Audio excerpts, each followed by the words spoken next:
Hello friends, स्वागत है आपके अपनी यूट्यूब चैनल ऋषभ क्लासेज में। आज से मैं यूपी डीएलएड 2022 की जो क्लासेज हैं वो स्टार्ट करने वाला हूँ। तो आप लोग मेरे वीडियो से जुड़े रहिएगा, वीडियो अंत तक देखिएगा। वीडियो अच्छी लगती है तो वीडियो को लाइक कीजिएगा, ठीक है। अच्छा, देखिए मैं सारे शेड्यूल बता दूंगा कि आपकी क्लासेस कैसे चलेंगी, क्या शेड्यूल रहेगा, कब कब क्लासेस चलेंगी और किस किस सब्जेक्ट की क्लासेस चलेंगी।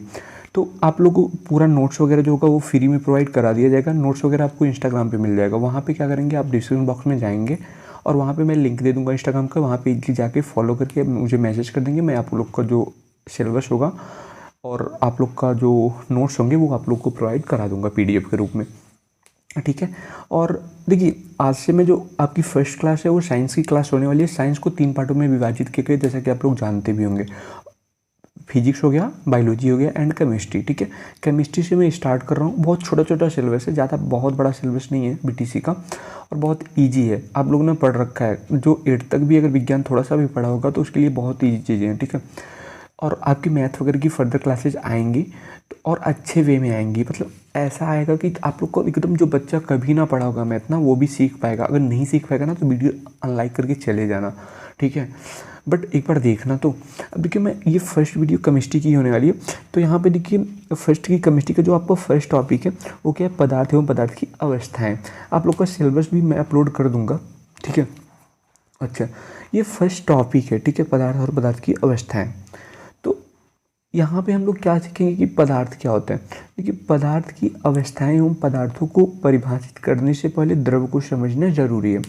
मैं आप लोग को पदार्थ छोटे छोटे मोटे मोटे शब्दों में बता देता हूँ। तो पदार्थ क्या होता है, ऐसा कोई भी पदार्थ जो, ऐसी कोई भी वस्तु जो स्थान गिरती हो और जिसका कोई इनर्सिया हो, मतलब जड़त्व हो। मतलब कोई ऐसा पदार्थ जो स्पेस एक्यूफाई करे और उसका क्या हो, इनर्सिया हो, जड़त्व का गुण पाया जाए, उसे क्या कहते हैं, पदार्थ कहते हैं, ठीक है। जड़त्व क्या होता है, जड़त्व में हम लोग, जड़त्व वो होता है कि जब तक कोई भी वस्तु उसी अवस्था में बनी रहती है जब तक हम उस पर कोई एक्सटर्नल फोर्स ना लगाएं, ठीक है। वो अगर विरामावस्था में है तो विरामा में रहेगी, गतिशील अवस्था में है तो गतिशील अवस्था में रहेगी। इस चीज़ों पर मैं डिटेल्स में आगे बात करूँगा और कुछ चीज़ें मैं अलग से बताऊंगा, तो उस चीज़ को नोट करते चलना। आपके एग्जाम के पॉइंट ऑफ व्यू से, जो भी आप लोग टेट सी टेट वगैरह देंगे उसके पॉइंट ऑफ व्यू से बहुत ही महत्वपूर्ण होगा, साइंस के पॉइंट ऑफ व्यू से, ठीक है। अच्छा, तो यहाँ पर देखिए द्रव्य को मुझे समझना है, द्रव्य होता क्या। देखिए, द्रव्य की बात करें तो द्रव्य वह सामग्री है जिसमें भार हो, जो स्थान घेरता हो, जो दबाव डाल सके, दबाव डालने पर अवरोध उत्पन्न कर सके, जिसे जड़त्व, इनर्सिया का गुण हो। इनर्सिया का परिभाषा मैंने ऑलरेडी बता रखा है। और जिसे हम उपकरणों की सहायता के बिना या सहायता से अपनी ज्ञान इंद्रियों के द्वारा क्या कर सके, जान सके, मतलब ज्ञान इंद्रियों के द्वारा उसको महसूस कर सके। द्रव्य को विभाजित या विखंडित किया जा सकता है। मतलब द्रव्य को क्या किया जा सकता है, दो या दो से अधिक पार्टों में क्या किया जाता है, डिवाइड किया जा सकता है, बांटा जा सकता है। अच्छा, द्रव्य की अवस्थाएं एवं परिवर्तन होता रहता है। मतलब द्रव्य की जो स्टेट है ना वो चेंज होते रहते हैं। आज कभी ठोस है, कभी द्रव में, कभी गैस में। इस चीज़ों में मैं बात करूँगा फर्दर टॉपिक पे। यहाँ पर देखिए फर्स्ट क्या है, पदार्थ। पदार्थ क्या होता है, सब्सटेंस।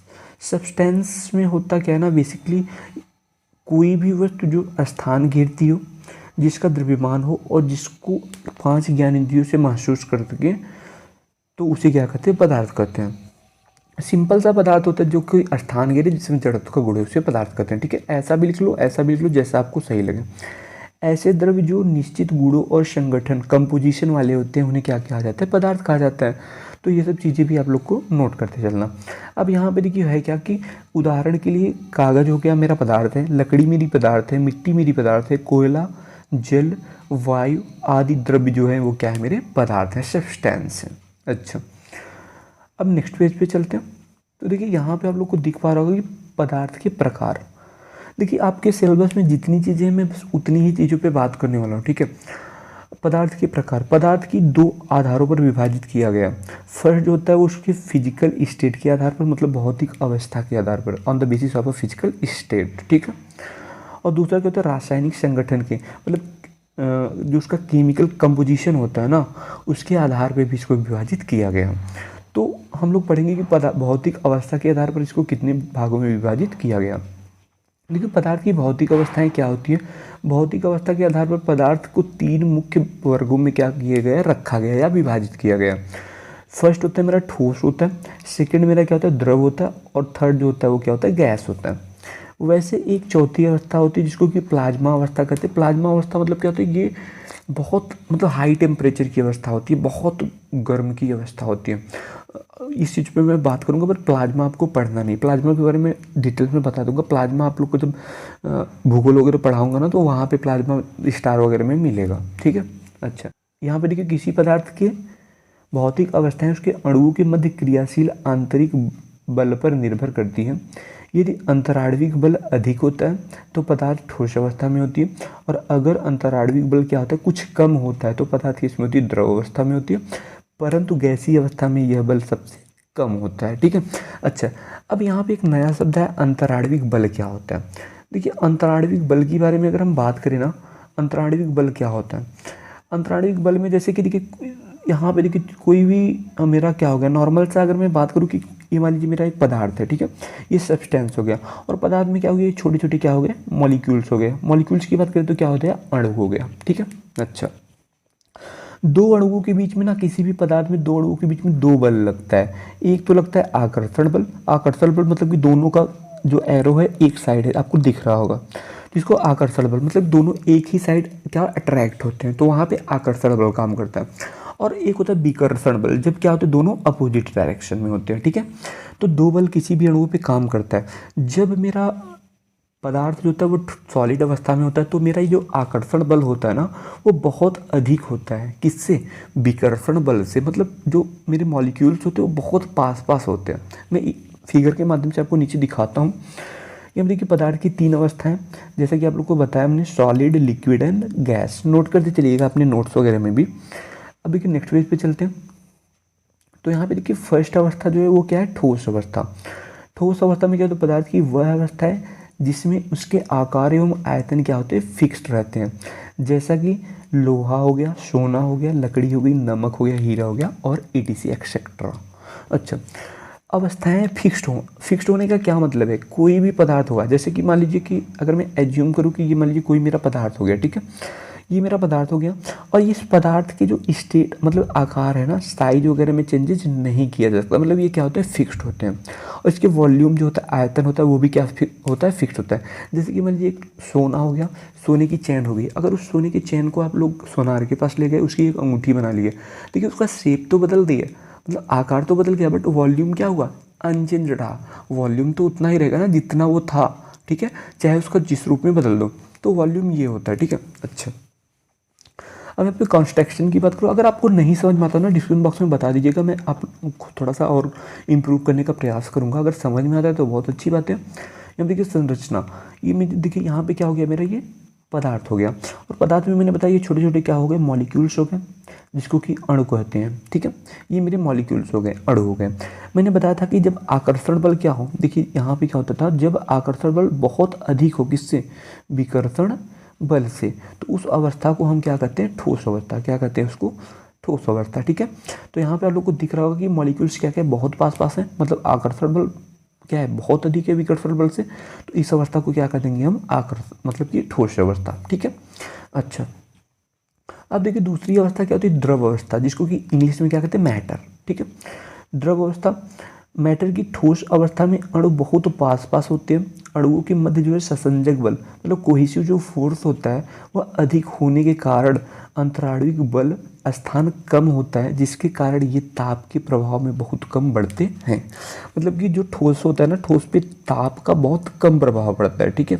अच्छा, अणुओं के मध्य जो है ससंजक बल अधिक होने के कारण ये इनके अणु निश्चित विन्यास जो है, जो है फिक्स्ड कॉन्फ़िगरेशन में व्यवस्थित रहते हैं, ठीक है। इस विन्यास को क्या कहते हैं, क्रिस्टल या लैटिस या जालक कहते हैं इंग्लिश में, ठीक है, हिंदी में। क्रिस्टल जालक के कारण क्या होते हैं, इनका आकार एवं आयतन क्या होता है, निश्चित होता है, ठीक है। इन सब चीज़ों पे देखिए, यहाँ पे बहुत ही बेसिक चीज़ें जो आप लोगों ने पढ़ के आ रखा है, कुछ नई चीज़ें नहीं है, बस एक बार रिवाइज करना है आपको। वीडियो को देख लेंगे आप लोग को सारी चीज़ें क्या हो जाएगी, याद हो जाएगी। अब थोड़ा सा देखिए ठोस के जो नेचर है, कैरेक्टरिस्टिक है, उसकी भी बात करते हैं। यहाँ पे देखिए ठोस की अवस्था के गुण, ठीक है, मतलब कि यहाँ पे ठोस अवस्था के गुण क्या क्या होते हैं, इसके नेचर क्या क्या होते हैं, आकृति एवं आयतन। देखिए ये तो डेफिनेशन में हमने पढ़ रखा कि आकृति और आयतन दोनों ही क्या होते हैं, फिक्स्ड होते हैं, निश्चित होते हैं, ठीक है। आप लोग ऐसे टॉपिक डाल डाल के इसको क्या कीजिएगा, अच्छे से लिख दीजिएगा। इसको मान लीजिए ब्लैक पेन से और इसको क्या कीजिए ब्लू पेन से अच्छे से नोट्स में लिख लीजिएगा। अब देखिए दूसरे क्या होता है, कणों की व्यवस्था। कण मतलब कि मॉलिक्यूल्स। मॉलिक्यूल्स क्या होते हैं, ठोस पदार्थों में उसके अवयवी कण जो होते हैं ना, कॉन्स्टिट्यूंट पार्टिकल्स जो होते हैं ना, वो नियमित रूप से क्या होते हैं, सजे होते हैं, जिसे क्या कहते हैं, जाल कहते हैं, लैटिस कहते हैं, मतलब बहुत पास पास होते हैं। ठीक है, मतलब आकर्षण बल क्या होता है, बहुत अधिक होता है इनके अणुओं में। अगला कहते हैं द्रवनांक। द्रवनांक क्या होता है, मतलब मेल्टिंग पॉइंट और क्वथनांक बॉइलिंग पॉइंट। इसमें द्रवनांक और क्वथनांक उच्च होते हैं। द्रवनांक और क्वथनांक होते क्या है बेसिकली, जैसे कि कोई भी पदार्थ हो, जैसे कि मान लीजिए अगर मैं एक ठोस ले लिया, ठोस में आइस ले लिया, बर्फ़ ले लिया, और उसके टेम्परेचर को क्या करता गया, बढ़ाता गया बढ़ाता गया बढ़ाता गया। एक अवस्था ऐसी आएगी जब वो ठोस किस में चेंज हो जाएगा, लिक्विड में। और देखिए जो टेम्परेचर बढ़ाने पे जो ये लिक्विड में चेंज होता है, जिस पॉइंट पे ये चेंज होता है उसको क्या कहते हैं, मेल्टिंग पॉइंट। ठीक है, जिस अवस्था में ये चेंज होती है उसको क्या कहते हैं, मेल्टिंग पॉइंट। किसी भी गैस को, मतलब गैस को जो हम क्या करते हैं कि उसको ठंडा करते हैं ना, धीरे धीरे ठंडा करते हैं, तो एक अवस्था ऐसी आती है जो किस में बदल जाती है, वाटर में बदल जाता है। और वह अवस्था जो होती है वो क्या होता है, क्वथनीकरण कहलाता है। वो अवस्था जिसमें कोई भी गैस जिसमें चेंज होता है, गैस लिक्विड में चेंज होता है, उसको क्वथनीकरण कहते हैं। ठीक है, अच्छा, और जिस पॉइंट पे चेंज होती है उसको क्वथनांक कहते हैं, बॉइलिंग पॉइंट कहते हैं। इस सब चीज़ों को मैं डिटेल्स में बात करने वाला हूँ आगे। यहाँ देखिए इसमें द्रवनांक और क्वथनांक क्या होते हैं, उच्च होते हैं।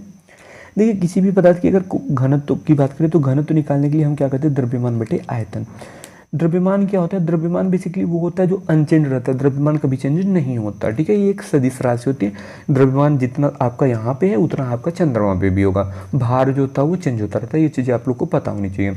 और देखिए एक चीज़ें कभी कभी क्वेश्चन में पूछता है कि घनत्व मापने के लिए किस हम यंत्र का यूज करते हैं, तो घनत्व मापने के लिए हम पिकोनोमीटर का यूज करते हैं, आप लोग लिख लीजिएगा। और ये देखिए बहाव की बात करें, यहाँ पे देखिए बहाव की बात करें तो इसमें बहाव की प्रकृति नहीं होती है, मतलब ठोस में जो होते हैं बहाव की प्रकृति नहीं होती है। प्रसार एवं संकुचन, इसे गर्म या ठंडा करने पर इसमें प्रसार एवं संकुचन बहुत ही कम होता है। मतलब ठोस को चाहे गर्म करो चाहे ठंडा करो, इसमें जो इसके प्रसार मतलब कि इसकी जो फैलने की क्रिया होती है ना, और संकुचित होने की, सिकुड़ने की क्रिया बहुत ही कम होती है। ठीक है, तो ये हो गए पदार्थ के मतलब ठोस के गुण। अब हम बात करते हैं द्रव के।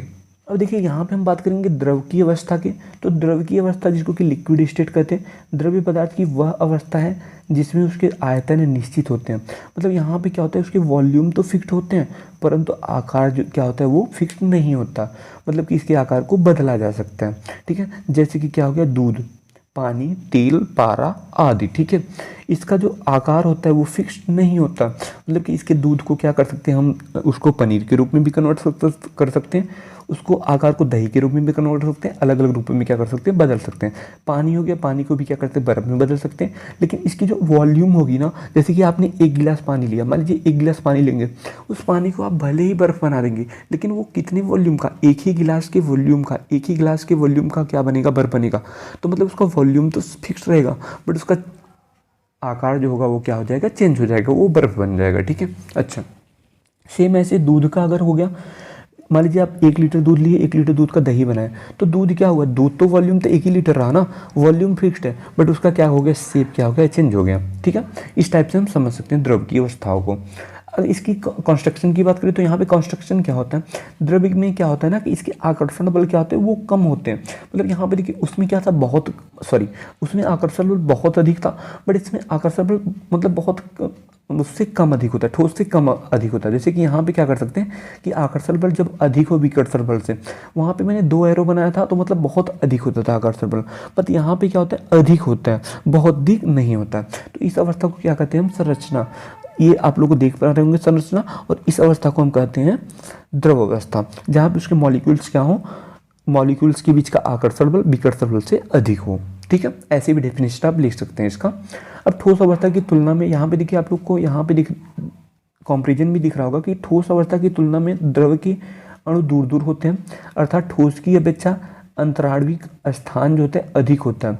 द्रव के अणु अनियमित गति परस्पर गति करते हुए संघात करने में तथा एक दूसरे पर फिसलते रहते हैं। ठीक है, अतः द्रव्य में तरल का गुण होता है।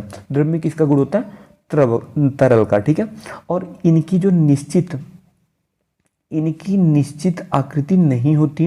ये जिस भी बर्तन में रखे जाते हैं उसी का स्थान ग्रहण कर लेते हैं। अणु की अनियमित गति द्रव्य की सीमा के भीतर रहती है, अतः आयतन निश्चित होता है। कहने का मतलब आप एक गिलास पानी लीजिए, अगर उस एक गिलास पानी को क्या करेंगे, वॉल यहाँ पे क्या है कि इसका यहाँ पे आयतन तो फिक्स्ड है, बट उस एक गिलास के पानी को आप करते ज़मीन पे गिरा दीजिए, तो यहाँ पे देखिए वही चीज़ें तो हो रही है कि यहाँ पे जहाँ पे करेंगे फर्श पे गिराएंगे तो ये क्या हो जाएगा, फैल जाएगा, मतलब आकार अपना बदल देगा।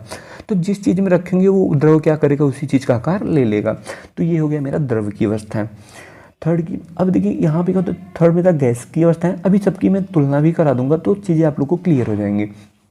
अब यहाँ पे गैस अवस्था, देखिए गैसेज की स्टेट क्या होता है, गैसीय अवस्था में पदार्थ का ना तो कोई आकार होता है और न ही कोई आयतन होता है। मतलब इसमें न तो कोई आकार होता है, मतलब आयतन भी अनफिक्स्ड होता है और आकार भी अनफिक्स्ड होता है, ठीक है। गैसीय पदार्थ को जिस पात्र में रख दिया जाता है वह उसी का आकार एवं आयतन ग्रहण कर लेता है। यहाँ पर देखिए हाइड्रोजन हो गया, ऑक्सीजन हो गया, नाइट्रोजन हो गया, क्लोरीन हो गया, आदि गैसीय पदार्थ हैं, ठीक है। अच्छा, और किसी भी गैस को पिघला मतलब कि ठंडा करके हम उसको क्या कर सकते हैं, पानी के रूप में कन्वर्ट कर सकते हैं। जैसा कि मैंने बताया था उसको क्वथनीकरण कहते हैं, ठीक है। अच्छा, अब यहाँ पे संरचना की बात करें तो यहाँ पे संरचना में यहाँ पे क्या होता है ना कि आकर्षण बल जो होते हैं ना वो कम हो जाता है विकर्षण बल से। मतलब यहाँ पे क्या होता है, आकर्षण बल क्या होता है, विकर्षण बल से कम हो जाता है। ऐसी अवस्था को हम क्या कहते हैं, गैसीय अवस्थाएं कहते हैं। ठोस एवं द्रव्य की तुलना में यहाँ पे देखिए आप लोग देख पा रहे होंगे, ठोस एवं द्रव्य की तुलना में गैस अवस्था के अणु के बीच की दूरी अधिक होती है, अतः इनके बीच में अंतराण्विक आकर्षण बल नगण्य होता है। मतलब इनके बीच में जो अंतराण्विक आकर्षण बल होता है, इनर मॉलिक्यूल्स अट्रैक्शन होता है, वो क्या होता है, कम होता है, ठीक है। अच्छा, गैस का कोई भी पृष्ठतल नहीं होता है, मतलब इसका कोई भी सरफेस नहीं होता है। गैस भी द्रव्य की भांति एक बर्तन से दूसरे बर्तन में डाली जा सकती है, ठीक है। अब यहाँ पे देखिए ये सब चीज़ें हो गई, और अगर मैं आपसे एक क्वेश्चन करना चाहूँ कि स्टडी ऑफ अ क्लाउड क्या कहलाता है, बादलों का अध्ययन क्या कहलाता है, तो बादलों का अध्ययन जो होता है वो नेपोलॉजी कहलाता है, लिख लीजिएगा। और क्लाउड की स्पीड और उसकी डेंसिटी मापने के लिए हम क्या करते हैं, नेपोमीटर का यूज करते हैं, ठीक है। अच्छा, बादल क्या है, बादल लिक्विड है, गैस है, सॉलिड है, क्या है, बादल क्या है, एक लिक्विड अवस्था होती है, ठीक है। बादल में क्या होता है, लिक्विड अवस्था होती है। दाब कम होने के कारण जो उसके वाटर होते हैं वो क्या होते हैं कि चिपके रहते हैं, बादलों से चिपके रहते हैं। ऐसे जैसे कि देखे होंगे ना आप, किसी भी जैसे पानी, अगर कोई बाल्टी लीजिए, बाल्टी में एकदम ठंडा पानी रखें तो देखेंगे उसके जो बाहरी सरफेस होगा वहाँ पे छोटी छोटी बिंदी के रूप में पानी क्या हो जाएगा, एकत्रित हो जाएगा। तो इस टाइप से बादल में भी क्या होता है, लिक्विड चिपके रहते हैं दाब कम होने के कारण। जैसे ही दाब बढ़ता है तो वहाँ पर क्या होती है, बरसात की शुरुआत हो जाती है। तो कोई पूछे बरसात कैसे होता है, तो जब दाब बढ़ता है तो बरसात होती है, दाब कम होता है तो बरसात क्या होता है, नहीं होता। अच्छा, दाब जब बहुत कम हो जाता है तो उस कंडीशन में क्या होता है कि पानी जो होता है बर्फ़ के रूप में होके क्या करता है, बारिश के साथ गिरने लगता है। उस अवस्था को जो बिनौरी वगैरह कहते हैं वो अवस्थाएँ हो जाती हैं, ठीक है। अच्छा, अब यहाँ पे देखिए आगे चलते हैं, गैस अवस्था के गुण। यहाँ पे गैस अवस्था के गुण के बारे में बात करें तो आकृति और आयतन। गैसों का आकृति व आयतन अनिश्चित होता है। जिस पात्र में रखा जाता है वह उसी का आकार एवं आयतन क्या कर लेता है, ग्रहण कर लेता है, ठीक है। घनत्व की बात करें तो इसमें देखिए डेंसिटी की बात करें तो ठोस एवं द्रव्य की तुलना में इसमें घनत्व निम्न होता है। और द्रव्यनांक और क्वथनांक की बात करें तो हम यहाँ पे सामान्य वायुमंडलीय दाब पर किसी गैस की द्रव्यनांक और क्वथनांक कमरे के तापमान से कम होता है, ठीक है। अच्छा, अब संपीड़ितता, जो कंप्रेसिबिलिटी की बात करेंगे तो हम क्या करेंगे, इसकी संपीड़ितता बहुत अधिक होता है, ठीक है। अच्छा, संपीड़ितता क्या होता है मैं अभी आप लोग को बताता हूँ। गैस का संघनन, कंडेंसेशन क्या होता है, कंडेंसेशन क्या होता है ना कि संघनन के कारण ही बरसात होती है। जैसे कि देखो अभी क्या होता है, पदार्थ की गैसीय रूप का द्रव रूप में परिवर्तन गैस का संघनन कहलाता है, मतलब कंडेंसेशन कहलाता है। जैसे किसी भी पदार्थ को जब हम गैसीय रूप से क्या करते हैं, द्रव रूप में कन्वर्ट करते हैं तो वो क्या कहलाता है, संघनन कहलाता है। और रेन का कारण क्या होता है, कोई पूछे आपसे बारिश का कारण, तो बारिश का कारण क्या होता है, संघनन होता है। बारिश की बूंदें गोल क्यों होती हैं, बारिश की बूंदें गोल क्यों होती है, पृष्ठीय तनाव के कारण गोल होती हैं, ठीक है। बारिश की मात्रा मापने के लिए हम किसका यूज करते हैं, रेन गेज का यूज करते हैं। तो इन सब चीज़ों को क्या करते चलिएगा, आप नोट करते चलिएगा, आपके कंपटीशन के एग्जाम के पॉइंट ऑफ व्यू से बहुत महत्वपूर्ण होने वाले हैं। अच्छा, तो चलिए नेक्स्ट पेज पे चलते हैं। तो यहाँ पे नेक्स्ट पेज पे देखिए जो चीज़ें हमने पढ़ रखा है पदार्थों की तीनों अवस्थाओं में अंतर भी देख लेते हैं एक ही पेज में, जो कि आप लोग को क्लियरफाई हो जाएगा। अब देखिए थोड़ा सा स्क्रॉल करके नीचे चलते हैं तो यहाँ पे देखिए, यहाँ पे क्या होगा, उसके गुण की बात करेंगे, नेचर की बात करेंगे और ठोस, द्रव और गैस की बात करेंगे। फर्स्ट अगर मैं आकार की बात करूँ तो आकार क्या होता है, ठोस का निश्चित होता है, आप लोगों ने पढ़ा।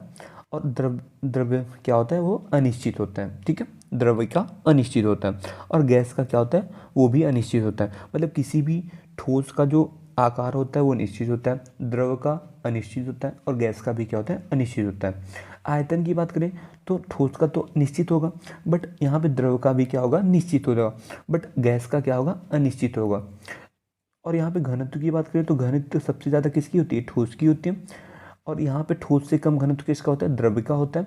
और यहाँ पे गैस की बात करें तो गैस की घनत्व क्या होता है, सबसे कम होता है, क्योंकि इसमें आकर्षण बल क्या होता है, बहुत कम होता है, ठीक है। अच्छा, अब यहाँ पे देखिए बात करें, यहाँ पे बहने का गुण, ये बहता नहीं है, मतलब इसको गर्म वर्म करेंगे तो ये बहेगा नहीं, ठीक है।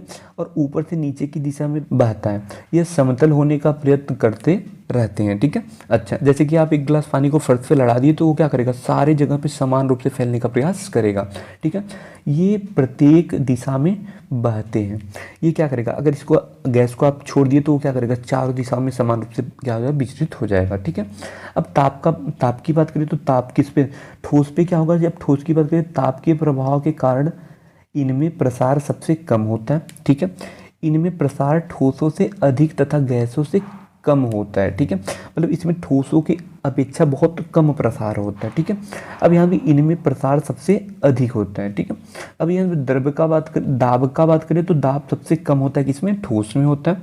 ठोसों से अधिक दाब तथा गैसों से कम, ठोस से अधिक एवं गैस से कम दाब किसमें होता है, द्रव में, ठीक है। अच्छा, और सबसे अधिक होता है किसमें, मेरा गैस में। अब मैं इसके अणुओं के मध्य स्थान की बात करूं तो अणुओं के मध्य स्थान सबसे कम किस में होता है, ठोस में होता है। ठोस से अधिक लेकिन गैस से कम होता है। और सबसे कम किस में होता है, मेरा गैस में हो जाता है। अणु के मध्य आकर्षण बल की बात करें तो सबसे अधिक आकर्षण बल हमारे ठोस में होता है और ठोस से कम तथा गैस से अधिक किस में होता है, द्रव में होता है। और सबसे कम आकर्षण बल किस में होता है, वो गैस में होता है, ठीक है। अब विभाजन की बात करें तो यहाँ पे देखिए विभाजन की बात करेंगे तो विभाजन छोटे छोटे टुकड़ों में बांटा जा सकता है, ठोस को छोटी छोटी बूंदों में बांटा जा सकता है, द्रव को इनको तोड़ा नहीं जा सकता, मतलब कि हम गैस को तोड़ नहीं सकते हैं। अब यहाँ पे देखिए पुनः संयोजन की बात करें तो सामान्यतः असंभव, ठोस को पुनः जोड़ना से क्या होता है, सामान्यतः असंभव सा हो जाता है। ये शीघ्र संयोजित हो जाते हैं, मतलब किसी द्रव को क्या करेंगे आप, फिर से क्या कर सकते हैं, संयोजित कर सकते हैं। ये तीव्रता से संयोजित हो जाते हैं और गैस क्या होती है, बहुत तीव्रता से संयोजित होती है। तो ये थे थोड़ा सा कंपेरिजन, मतलब sorry difference between solid, liquid and gases. Hope so आप लोग का जो टॉपिक है फर्स्ट पदार्थ की अवस्थाएं का फर्स्ट पार्ट जो है भौतिक अवस्थाओं के आधार पर पदार्थ को 3 भागों में बांटा गया था, वो चीज़ें क्लियर हुई होंगी। नेक्स्ट वीडियो में इसके रासायनिक आधार पे जो बांटे गए उसके बारे में बात करूंगा। तो होप सो आप लोग को वीडियो अच्छी लगी तो वीडियो को लाइक कीजिएगा। चैनल पे पहले विजिट कर प्लीज़ चैनल को सब्सक्राइब कीजिए। मिलते हैं नेक्स्ट वीडियो में, तब तक tata bye bye, take care, thanks for watching.